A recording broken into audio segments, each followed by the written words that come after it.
بسم اللہ الرحمن الرحیم۔ السلام علیکم ورحمۃ اللہ وبرکاتہ۔ ہر ایک سے رحم و کرم کا معاملہ۔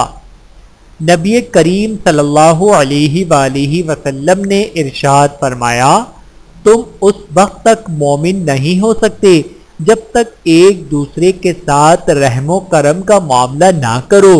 صحابہ کرام رضی اللہ تعالی عنہم اجمعین نے عرض کیا، یا رسول اللہ صلی اللہ علیہ وآلہ وسلم، ہم میں سے ہر شخص رحم کرتا ہے۔ آپ صلی اللہ علیہ وآلہ وسلم نے ارشاد فرمایا، یہ رحمت نہیں ہے کہ کوئی شخص صرف اپنے ساتھی پر رحم کرے، بلکہ رحمت تو ساری انسانیت کے لیے عام ہونی چاہیے۔ بحوالہ مجمع زوائد حدیث نمبر 187۔ اللہ تعالی ہم سب کو احادیث مبارکہ پہ عمل کرنے کی توفیق عطا فرمائے، آمین ثم آمین۔